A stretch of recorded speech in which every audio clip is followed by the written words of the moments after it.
Welcome to the Lexi Show Fashion That Gives a Damn. This week I am joined by the co-editors of Not Buying It. Please join me in extending a warm welcome to Mel Watt and Yalda Kesh. So let's start at the beginning. How did Not Buying It come about and what was the initial goal and how did people take it? So, Not Buying It is essentially a guide to fashion greenwashing that's very much disguised as an early 2000s mag.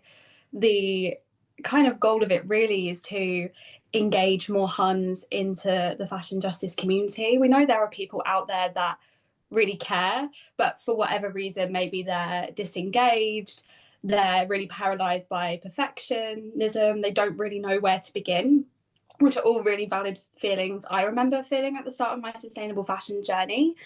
A lot of my kind of campaigning work for organizations like Clean Clothes Campaign looks like very traditional activism, protests, petitions, in-store actions, which have a place and have really helped us win some pivotal campaigns. But the kind of language and aesthetics of activism is not for everybody. And so it's not about how do we do one over the other, it's about how do we complement each other's efforts to broaden that net. So Nu wanted to create this guide, and there was two sources of inspiration for it. The first being Mend in Public Day. That was an annual awareness day I helped co-create at Fashion Revolution. The idea was pretty simple. You'd get out into your local community, into public, and you would stitch in rebellion against disposable fashion. And the idea was to create this collective action that could happen across the globe for 24 hours that worked in lots of different political contexts. And that meant there was a really small part of me, I'm really ashamed to say, that was like, is this too fluffy? Does this have a big enough ask? And I was really humbly proven wrong. I think that day I learned so much. I spoke to more elderly men and young girls than I could ever reach online. And so I really learned a valuable lesson that you need to meet people where they are in their journey and speak their language, which was really fun because it meant we got to do like lots of Britney references, which is my ultimate fave. And then I was also inspired by conversations going on in climate com space, that challenge of how do you communicate climate change, how do you make it mainstream. And so we definitely consciously brought lessons of that into the mag itself. So tapping into the emotional spectrum, I think a lot of people shy away from anger. I think it's really valid emotion for getting people to act, but too much and you burn out. At the same time, if you're really hopeful and optimistic all the time, your actions can lack urgency. So tapping into all of those emotions, and nostalgia being another really important one, making it super relatable. So we really rooted it in pop culture, not just from the early 2000s, but from the modern day, like really blended the two. And then rooting it in action. So it was really important that if the first half was essentially slagging off the fashion industry and exposing all of its shady practices, that the second part was very much what can we do about it. And so I knew I wanted to create this guide, and I was speaking to Yalda, and we were talking about what would that look like. And Yalda said, oh, I'm really seeing this, well, the way you describe it, I'm seeing this as a mag from the 90s or the 2000s, the ones that we grew up with. And I just went, oh my God, yeah, that's it. Let's do that. And so we had the best time running with that theme: agony aunts, horoscopes, shady exes, smoking hot affairs, quizzes, like everything you could expect. We took a really familiar, nostalgic format to talk about more complex and less familiar things. And I think it was a really good point to put it out, because we're seeing a real reaction against AI and social media. So there's a rise of sort of physical media and offline events. And there's also a Y2K kind of nostalgic revival going on online aesthetically and trends. And so we really wanted to tap into that too. And then in terms of reception, it's been really great. And actually, it's been such a nice change to see so many of those reactions in person rather than having these digital campaigns. It's really humanized it, at least for me. And being able to speak to exactly the right people has been amazing. And to hear them say, oh, I'd never quite thought about it that way, or oh yeah, you're so right about, I was having this conversation with Scale about how it's really convenient for brands when we police each other's actions so that we don't end up looking at them. And so we talk about all of these different things, capitalism, but not necessarily in that language. And so to see people have their light bulb moment in front of you, but also it to be like this really joyful thing and not something that inspires panic, has been really brilliant. That is so amazing. Yeah, You touched on so many. I think Mel summed it up really well. And also, I obviously came into the magazine like when Mel wanted to bring it, I guess, to life or make it into something physical. So it's really interesting hearing the backstory to that actually, because I don't think we fully discussed it. But I think Mel made a really good point when you were talking about kind of the language and like the audience, because the main parts that were really speaking to me was targeting people that were new to the sector and doing it in a really accessible way, which is where the idea of the kind of noughties, 90s style mag came about. Like bringing people in that are at the start of their journey in a way that doesn't oversimplify and allows them to feel real agency when faced with an industry like this that feels so complex. It felt like something that was really needed and something that I wanted to help bring to life. And the doing it in an accessible way was the really important part. So using language that feels fun and simple and maybe silly from the outside without diluting it or speaking down to the reader. I think we have a real issue right now where everyone has a platform and we correlate using more complex language with what is true and factual. And we use that as a marker of quote unquote who's smarter. And so we then in turn give that our attention. But there's no power in alienating people. And the way you write something is critical to whether someone listens to you or whether they're really hearing you. And there's a way to deliver substance without using really dense language. Like I think there's that, I don't know if it's a famous saying or if it's something I heard in like an English class, but it says if you can't write something in really simple terms, then you don't understand it fully. And then if you don't understand it fully, you can't bring someone on board. So I thought that was a really good marker for us as to whether we were reaching our goal. Yeah. Yeah.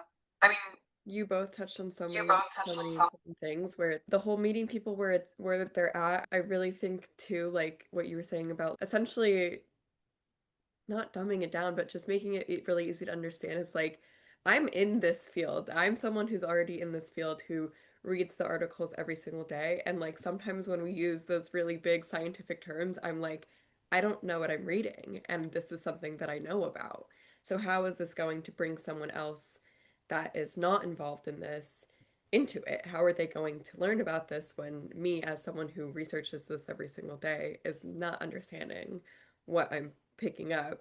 And I think so much of meeting people where they're at is so important because I do think with my sustainable journey, something that I've talked a lot about on past podcasts or just when I'm talking about sustainability with people and trying to get them involved, is I've definitely made my fair share of mistakes. And I think that you mentioned it at some point, but like this thought of having to be perfect with it is very paralyzing. And when I look back at like how I used to tell the story of sustainability, I really don't think I was doing much to turn people on to it. I think I was being like, you shouldn't shop from that company and like just coming about it a little too negatively when I should have been more like encouraging to people where it's, oh, that's awesome that you did that. I got this shirt from a thrift store and that's really cool. And maybe we can go thrifting sometime. Or just turning that like negative statement that I originally wanted to say into something more positive. And I went to this thing like a few months ago and it was so great. It was like a musical about sustainability. And I was like, wow, like I am a musical theater kid and I'm a sustainability advocate. This is my worlds colliding. But I left it and I was, Musical about sustainability. That sounds what? cool. A Yeah, I'll musical send about it to you. sustainability.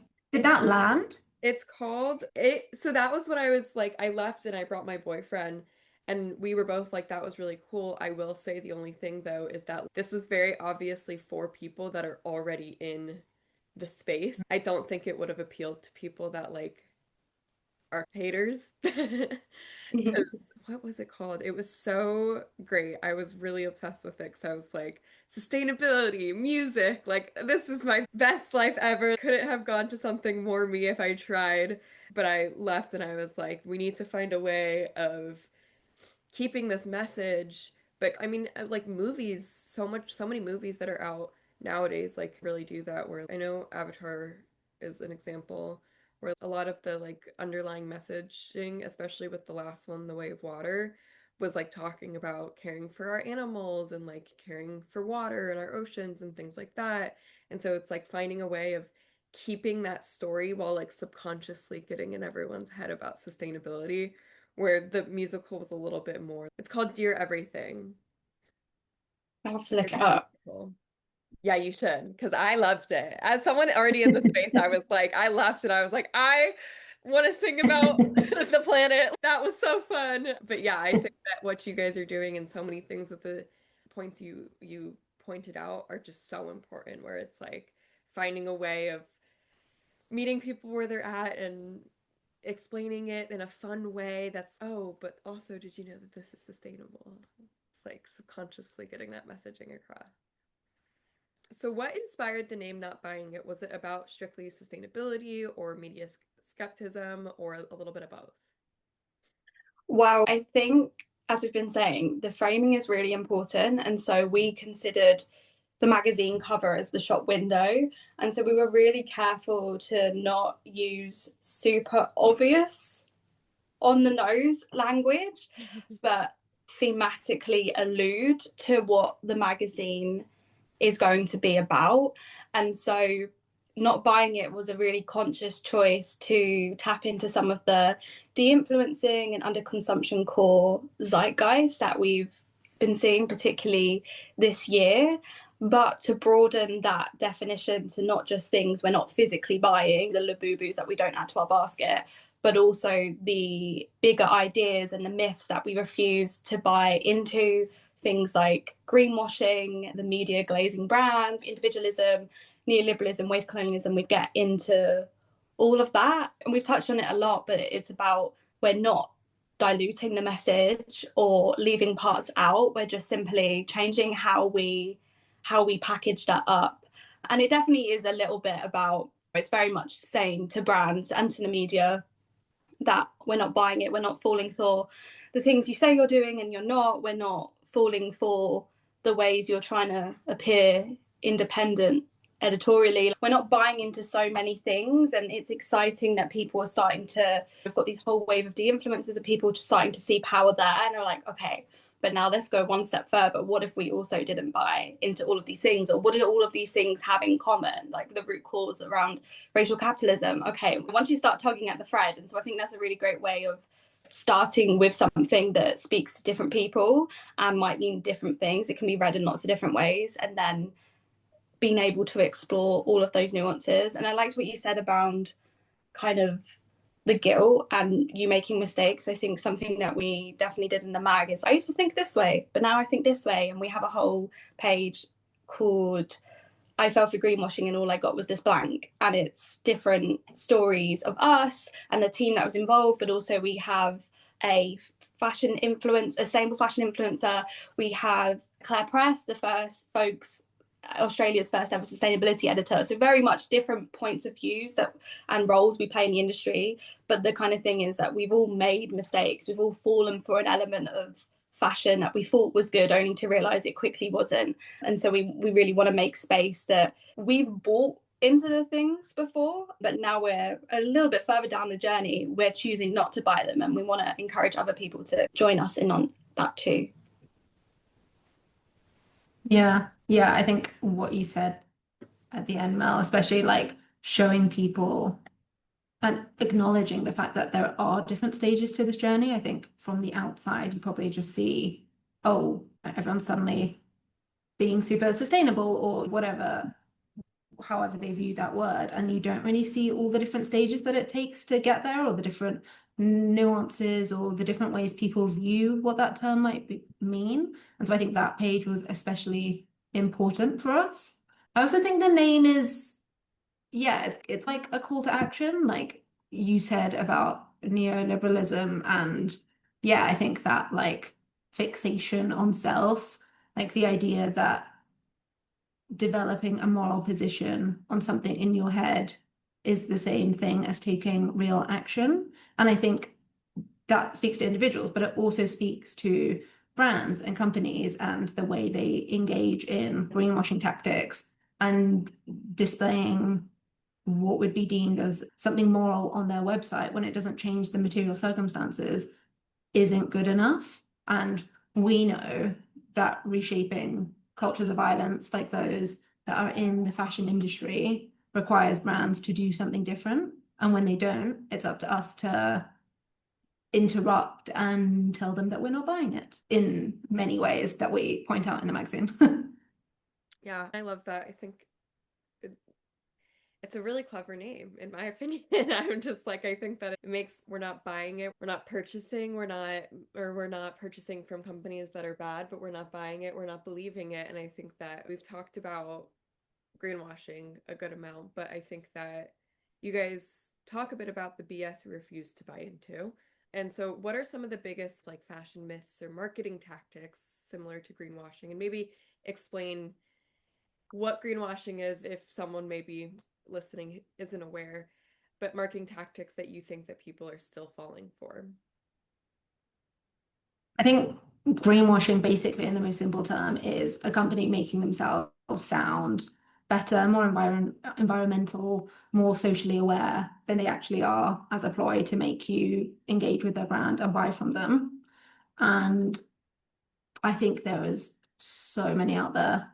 It's hard to pick a few. I will start with the one I think that frustrates me the most, and it's this myth that a higher price means higher standards.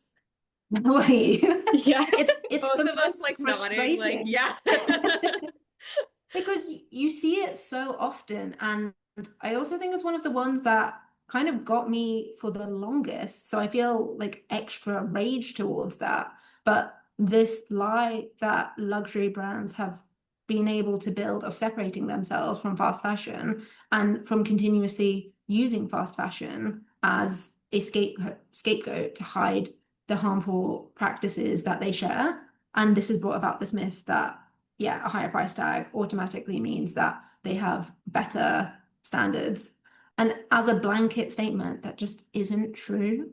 If you are buying something new, your best bet is buying from an individual or a super small company, anyone that makes their own clothes, anyone that has a small supply chain. That is where you will find the most transparency, a better chance at good quality materials, a real living wage for anyone working there. If we use an example of a company like LVMH, who owns multiple luxury brands, I want to say maybe close to 80, they've been exposed for having factories that run like sweatshops, they don't pay their workers, they steal from indigenous communities, they have huge emissions. It's just a lie. And yeah, it needs to be debunked, which again, we make reference to in the magazine, and there's so much more we could go into on that topic. But yeah, that's one of the ones that really frustrates me. Yeah, and I think we made a really conscious decision on the kind of the first page of what is greenwashing to say we're not just talking about fast fashion, we're talking about luxury, we're talking about sportswear and performance wear brands. We're going to name drop brands that you probably thought were safe but aren't, brands like Patagonia, and use that term big fashion. And we were really conscious for every kind of facet of greenwashing to bring in a luxury example to show how widespread and systemic it is. And then we used an analogy for greenwashing that I quite like, and that is greenwashing is essentially the eco version of catfishing. You're on Tinder, you see a brand, you swipe, they say, I'm 6 foot, I'm feminist, and I love the planet. And then you meet up and you realize they've got this hugely ugly supply chain and history of exploitation and pollution and waste. And it's nothing like the Tinder profile you were sold. And if there are any Drag Race fans listening, it's like when Jada Essence Hall keeps pointing over there, look over there, because it's a distraction tactic, right? That is what greenwashing is. And I was the same, Nada, when I was thinking about this question. I wanted to talk about like bigger myths rather than all of the elements of greenwashing. We do get into that in the mag if you're interested. But another one for me is we wanted to talk about greenwashing and why it's bad, not just from a planetary perspective, which so much of sustainable fashion discourse is, but specifically from a worker perspective. greenwashing works to distract us from the human side of fashion. I really fundamentally believe that. Hang on one sec, whether it's Kourtney Kardashian and she was Boohoo Sustainability Ambassador, it gets us buying into these other people's, these celebs, these ambassadors, the creative directors, the CEOs, the people who are just the face of the brand. They're not the labor and the skill and the love that actually goes into our clothes. And so, again, we were really conscious to weave different examples of how climate and social justice are different sides of the same coin. So when we're talking about decarbonisation, brands being less polluting, it only works if they're consulting with suppliers and their factories, who will be the people that have to reduce the footprint. Our brand's going to be financing that, because how do already underpaid suppliers possibly afford that?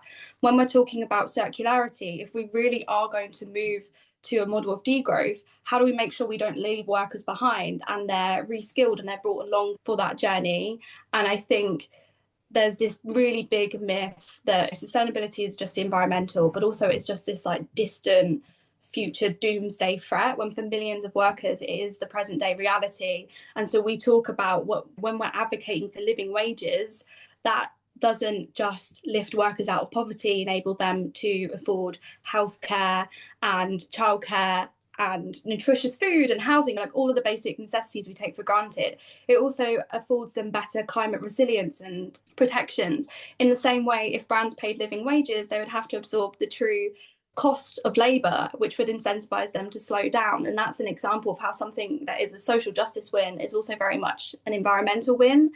If workers have union rights, they can demand better climate protections. There's a lot of emphasis on health and safety, but if we add heat stress to that, there's so many layers to it that we really wanted to get into, because greenwashing as a kind of a label doesn't seem like it covers the social. But for me, if you're a brand and you're making bold environmental claims, but you're not sustaining the livelihoods of the people who make your clothes, you're greenwashing. People might call it woke washing, ethics washing, purpose washing. We love another example of how we just love to add all these like different labels to make things way more complicated. I guess it's deceptive marketing at its essence, but I just really wanted to we really wanted to make sure that social story was interwoven and not seen as something completely separate. And I think that's something greenwashing has worked very well to achieve. I think that's something I'll always say is, I think you brought up a good point, both of you, when at some point someone said something about whatever the term sustainability means to you, and I'm like, that's something that I'll talk a lot about, because I think that this term sustainability has been like defined a trillion different ways, and I'm like, I don't even know what that means anymore. I'm lost. I have people that I know that they'll like to use the term regenerative fashion instead, but I think that either way, whatever word you choose to use, you can't have sustainable fashion, ethical fashion. And I think that, Yalda, you brought up such a good point about the high-end designers and pricing, and how things are expensive doesn't necessarily mean that they're good quality, ethical, or anything like that.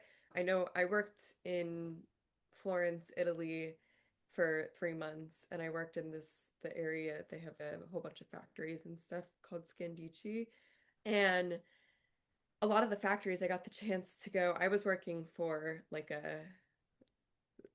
they have the only like rescued leather hub essentially in Italy, where since they work in this area where they work by all these suppliers and manufacturers, there's a lot of leather that gets thrown out and wasted. And so they'll get it donated to them instead, or they'll go dumpster diving and find leather and stuff, and they'll turn them into these great artisan made handbags. But in going to some of these factories and looking at this fabric, that was something that I saw, where it was like a lot of the factories that they make Louis Vuitton bags, they're also like making some of these fast fashion brand bags, and it all comes from essentially the same place, or not all of it, but a lot of it comes from the same place, and they're just putting a label on there. And I know that there have been like instances. Much higher profit margin. What? Sorry. I'm making a much higher profit margin. Oh, yeah, they freaking put their name on there and then it's, here's an $1,000 bag that we made in the same factory as that $100 bag that you bought. And so it's like truly ridiculous.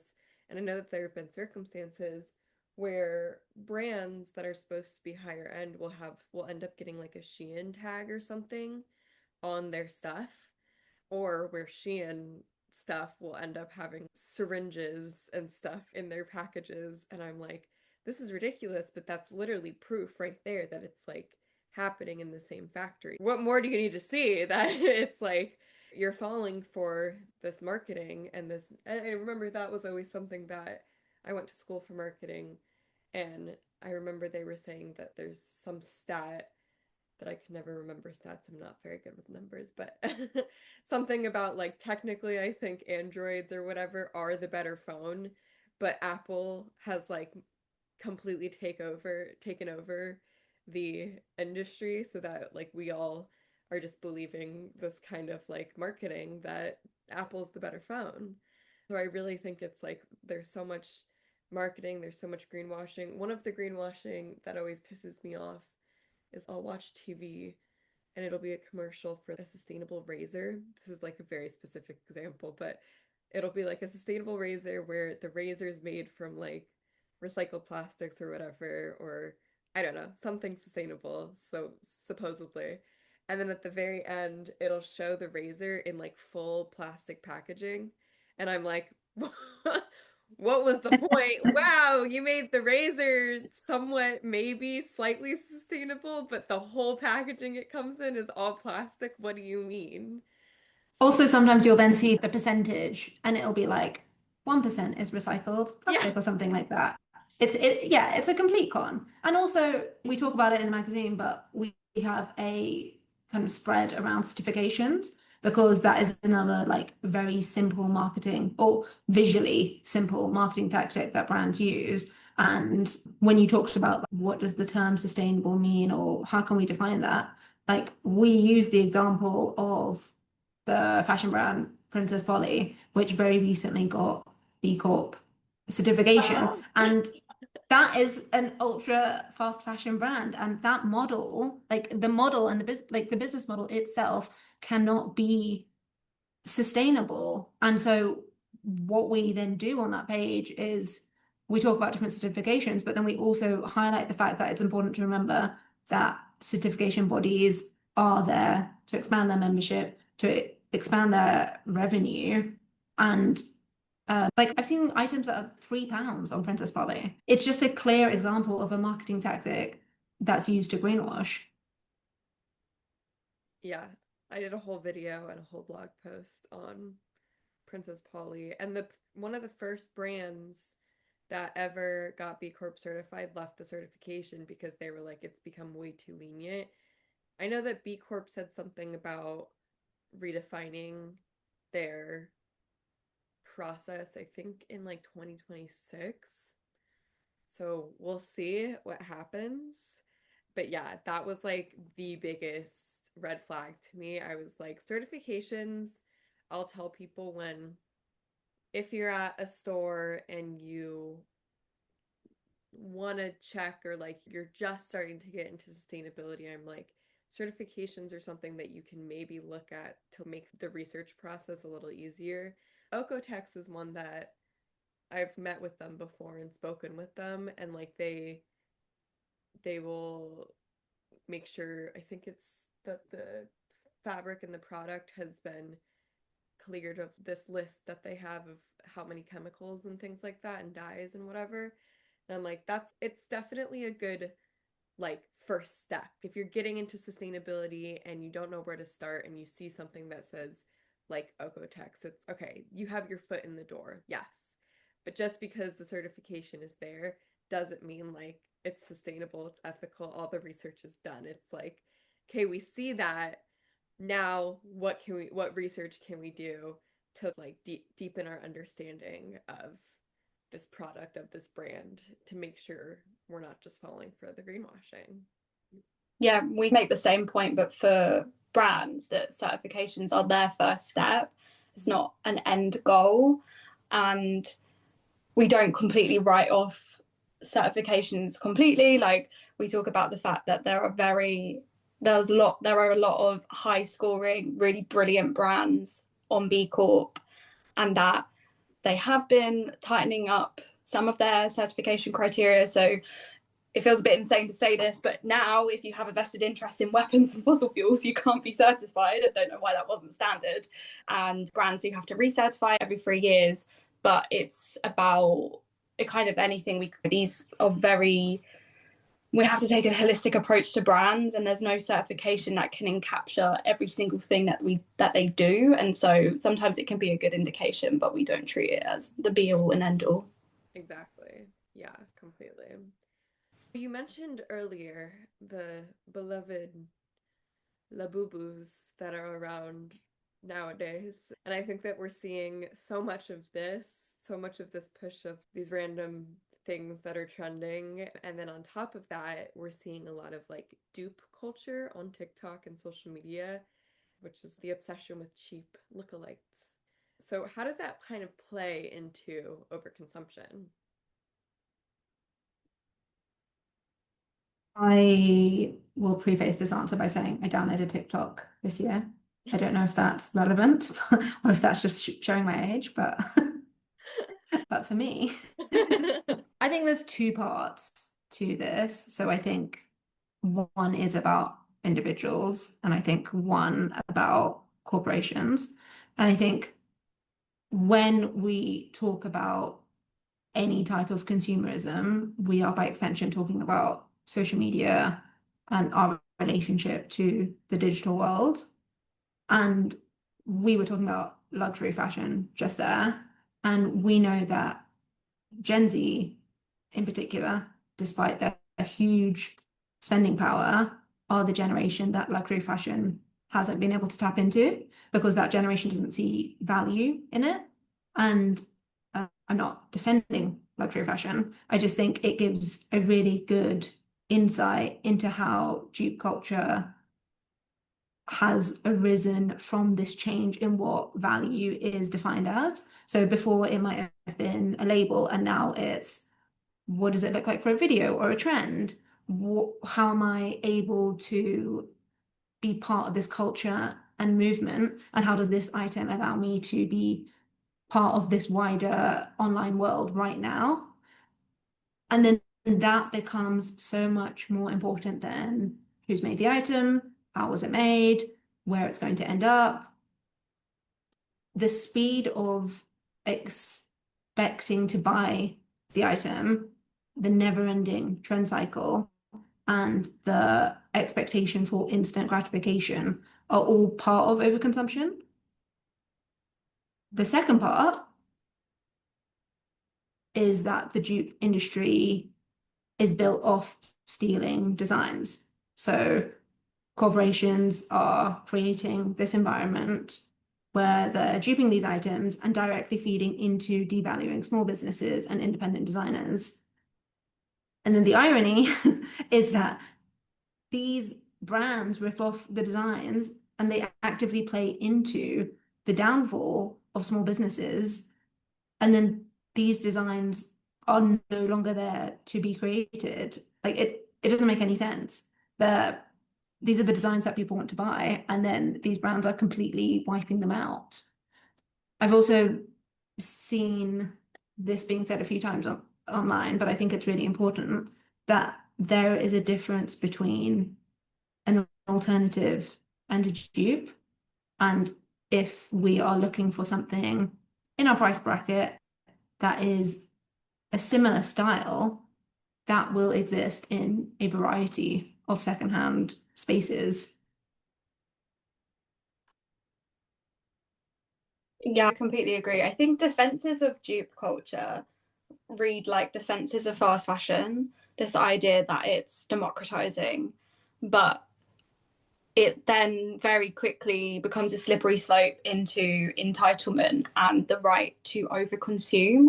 And so often we leave out the most underprivileged from the equation. And so I should be able to, it's not, the human right to clothes exists, but that's not how it's being framed. It's I have the right to buy a cheap item of clothing whenever I have the whim, and we're not extending that to garment workers who can't even afford the clothes that we want to keep over consuming. And I think it's interesting because there's been a huge backlash against generative AI, of which I'm very much on board with. Fuck AI. I hope I can swear, but if I can swear and I'm only allowed to swear once, then it will be fuck AI. And that's, people are in uproar that it's stealing artists' work, it's replicating, it's ripping off musicians and artists and writers. And I think we need to apply that same level of criticism and shame at dupe culture in a way. And I do think it's important to make that distinction between alternatives. There is definitely that argument that there is only so many kind of trends and designs you can ever create. But I was watching a YouTube video the other day. There's this, currently in my deep dive writing about the intersection of AI and fashion, and there's this brand who call themselves like an AI driven fashion house. They're called Finesse. And what they do is they scrape social media for trends and what celebrities are wearing, and then recreate it and then market it using AI generated images. So the images aren't even of the actual product. And then they arrive and they look nothing like what it was sold as. And I think from that perspective, so often are much worse quality, and they are in sense of entitlement for a dupe straight away. It's creating a one-way ticket to landfill. And I will also say is that these kind of dupe houses, these dupe fashion brands have a much murkier supply chain than your average fashion brand. We definitely know a lot less around who is actually making these dupes.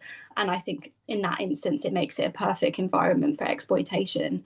And so I think completely resonate with the want to participate in trends, and there are sustainable ways to do that. But yeah, I think dupes are something that definitely deserve more criticism without instantly being like, you hate poor people. And it's not. We want to make sure that all poor people are within that equation and conversation.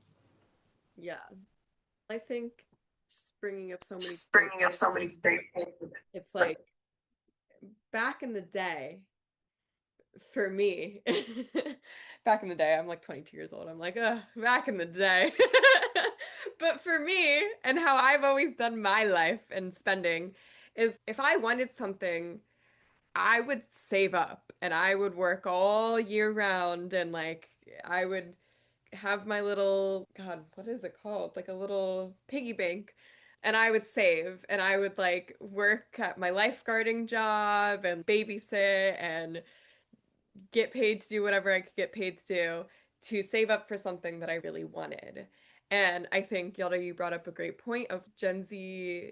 I don't feel is doing that quite as much, or maybe not even just Gen Z, but like us as human beings. Ever since I really feel like, obviously, it was happening more and more, but in 2020, when we were all in lockdown and we were all on our phones, it just like really picked up the pace of marketing, getting so many things thrown your way.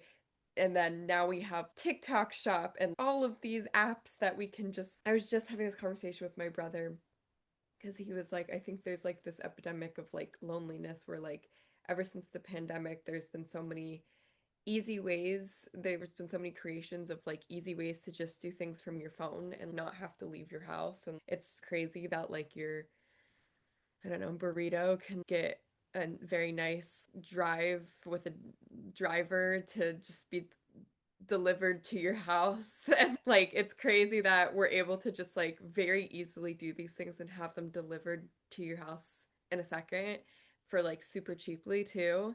And we've really stopped like valuing our things and valuing going outside and having in-person interactions with people and going to the store and going to the thrift shop and like whatever. And everything is just like, how can we make this more convenient? And I'm like, yeah, like convenience is great, but why does it need to be that convenient? Like, I was even having this conversation just about myself and my phones, and I was like, there's this actor, so stupid, but there's this actor, Woody Harrelson, who said a quote once that I was like, this is how I want to live my life, where he was like, I never want to be too easily accessible to anybody in my life at any given point in time.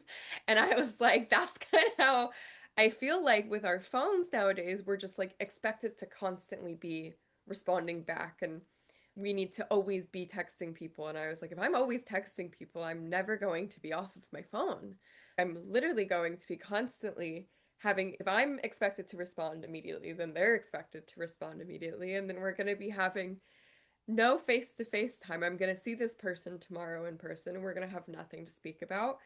And I'm going to go on Amazon and order this thing and have it arrive to my house tomorrow, or I'm going to go on Uber Eats and buy something and it's gonna be at my house in 20 minutes and my burrito got a very nice ride, like freaking Tesla or something, to come to me. And this is ridiculous. Like, how have we made it like this convenient? I'm like, we've really lost the plot. And I think there's literally like Black Mirror episodes about some of the things that are going on in our life nowadays that we're just like not even batting an eye at. And I'm like how do we not see, like, there are tons of movies about like robots taking over and AI getting out of control, or our connection with our phones being like ridiculous, and yet we're still doing this and we're like actively participating in like our demise basically. I have to laugh or I'll cry. And so Can I just say on that Black Mirror thing that you were saying, the most recent like video that I saw was it was in London and someone was videoing someone and it was a billboard ad and there was a real person inside the billboard. So they were like basically being paid to be an advert.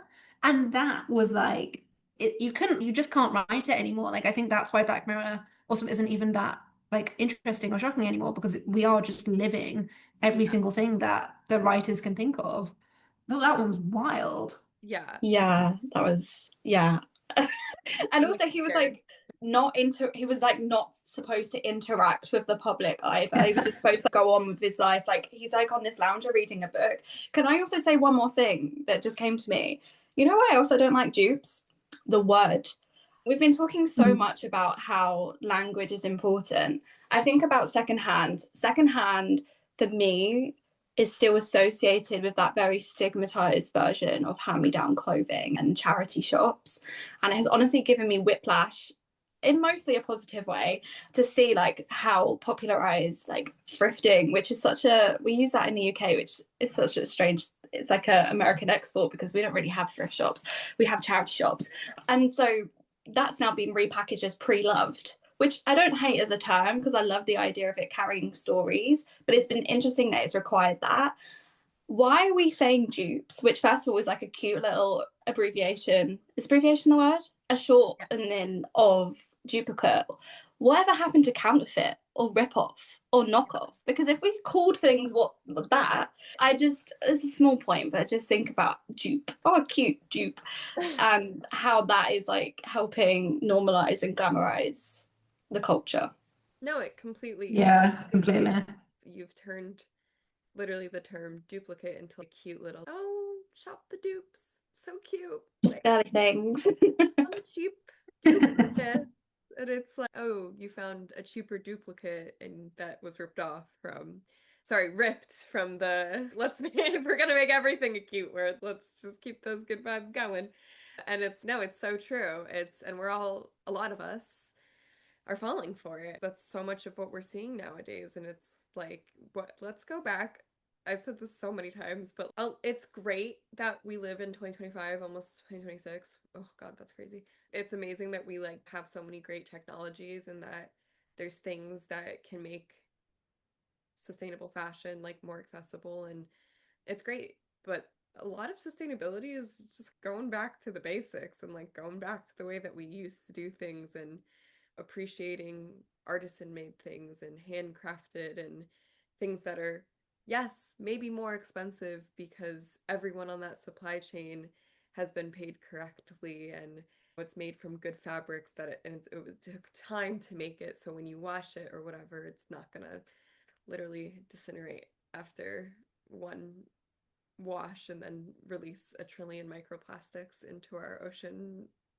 And yes, there's that, but also just reusing things, keeping things, crafting. I've been talking a lot about like how my family does thrift miss and like how I'll do thrift miss with my friends. I've been getting together all my Christmas gifts for the end of the year for anyone in my life. And I'm like, I literally have a whole box of things that I've just thrifted throughout the year or things that I bought for myself and I love them and they're great quality, but I'm just not wearing them. They're not really my style anymore, but they're still really nice that I know like my one friend will like because it's so much more her style than it is mine.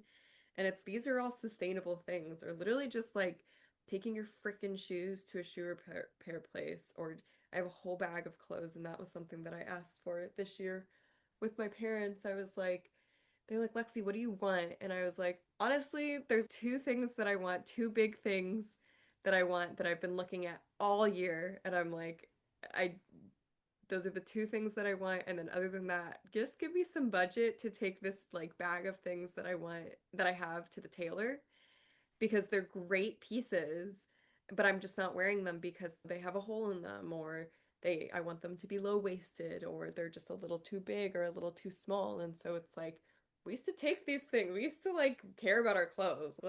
We lost the plot, guys. I think when we were writing it and with the hope of inspiring people, it quickly became apparent that I didn't want to abandon them after they had read that. If you've got all this inspiration and energy, like where do you put that? And so really wanted to create a kind of community platform, which looks like lots of things like our Instagram and Substack, where we can delve deeper and have more back and forth conversations, but also to do a lot of in-person events that, again, the framing might not seem like we're talking about bigger things or those deeper changes. We've done bag charms made out of secondhand beads and materials. We've done DIY zines, and we've got lots of like fun activities planned for the new year. And it's really a springboard. For example, Mend in Public Day, the takeaway really was that our clothes are broken, they need mending, but it was this springboard to this conversation on actually the whole fashion industry is broken by design and how do we fix that. And so I don't think I'm going to change the world overnight with these events, but I think it's about just creating a safe space where people can show up as they are and have this sense of community. We all feel really lonely. I feel especially lonely. I don't live anywhere where there are young people, literally young people around me.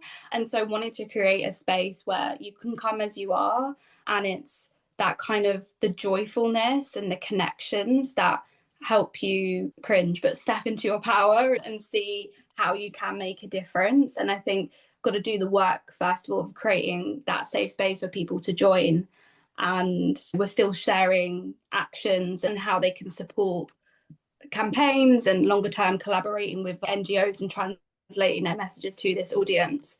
But yeah, I think part of it is fun, part of it is selfishness of me getting to make new friends and meet up with people, and then there is this kind of like wider mission of kind of recruiting more people to the cause without kind of spoon feeding or forcing them in any way. Making people want to show up is the goal.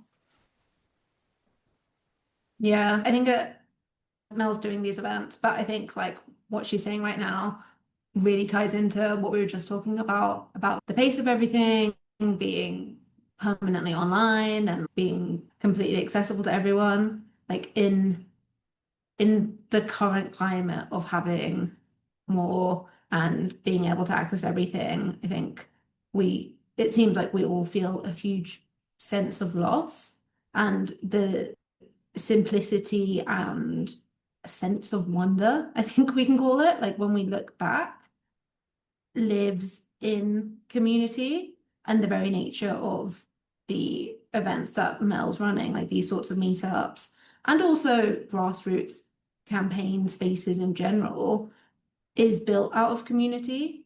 Like I've met some of the most amazing people and coexisted in these sorts of spaces that have the power to make you feel really present.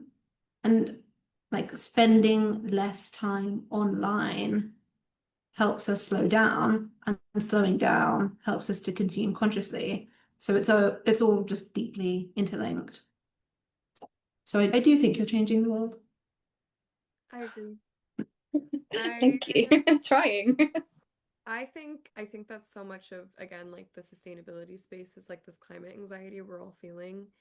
And it's, oh God, I love this example because I'm like, this is genuinely like what working in sustainability and the planet is. I was on like a really unfortunate, like 40-minute flight, and I was like, I'm already feeling really bad about this, not feeling great. It's 40 minutes. We're gonna get up in the air. And then 2 seconds later, we're gonna get down and land. And I was like, this feels horrible.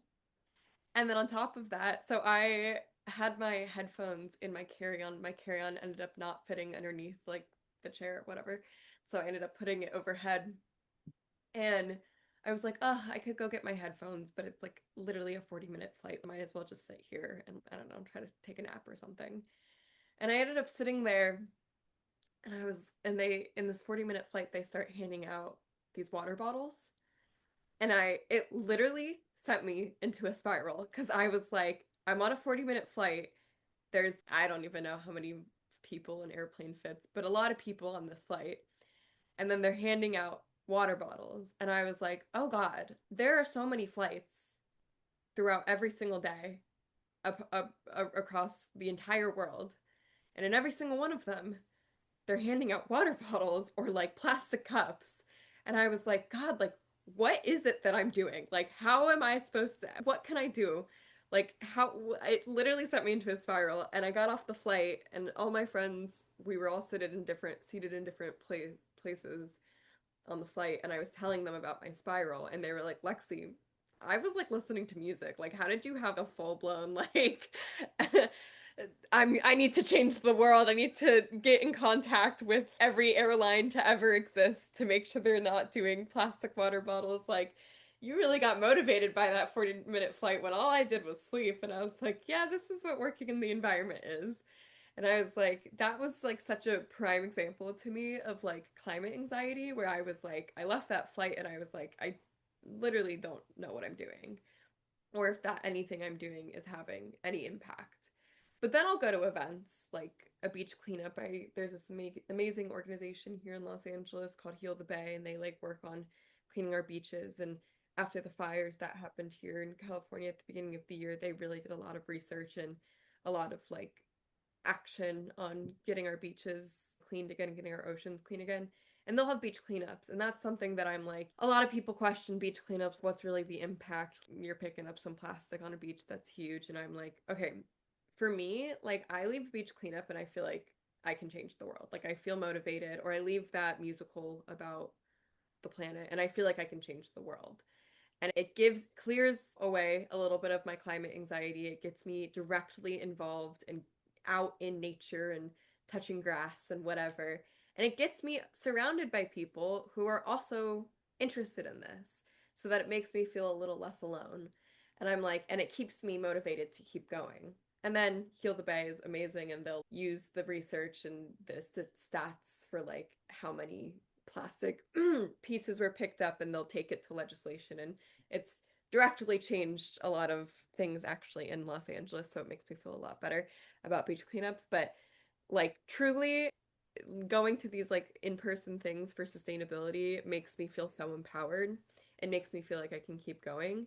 And so I do think that has plays a role in changing the world. And so I do think charity shop crawls and any in-person thing that you can do, while maybe it seems like it's not changing the world, is motivating people and connecting people. And that's again one of those like first big pushes into the sustainability space, where it's like, how do I get involved, meet other people that are like this, and do research and start talking about it. And the more you talk about it, the more other people are going to get involved. So that gives you any peace of mind. But I'll listen back to this whenever I'm doubting myself.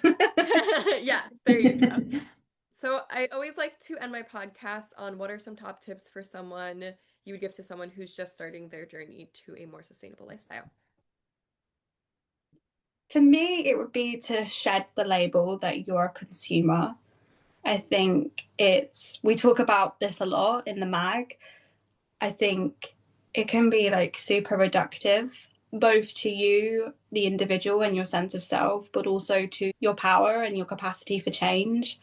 I definitely think we've all felt it. Yowd literally writes this in the mag. The alarm bell's ringing. Oh, the industry I loved is actually really shit. I need to purge all my associations with it, get rid of all my bad clothes, and start again, start new. I need to shop the same but from good brands, and it's really easy to lose the essence of sustainable fashion and get pressured by it. But I really think that it's something that you do and not something that you buy. Buying is a very small, insignificant part of it, and I don't think it's completely where our power lies. Especially the garment workers collaborate with the Clean Clothes campaign. They say actually the best thing you can do is speak up and lend your support to our campaigns. They really don't care how you're shopping or where you're shopping. They just want to know they can rely on you to support them. So your wardrobe is okay, it is. You are okay as you are. You are so much more as a consumer. You are an individual human being. And so don't try not to get swept up in the tide.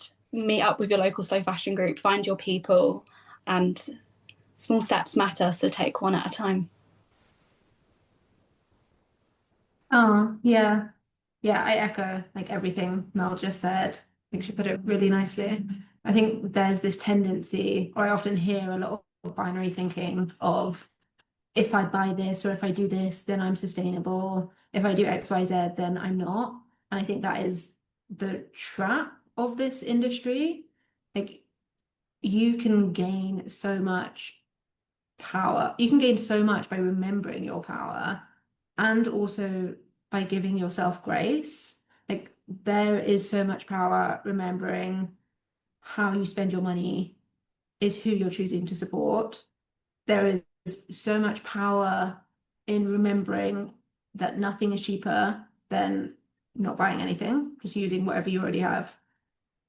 There is nothing that brings more peace and freedom into your life than not feeling the pull of consumption and working towards that feeling.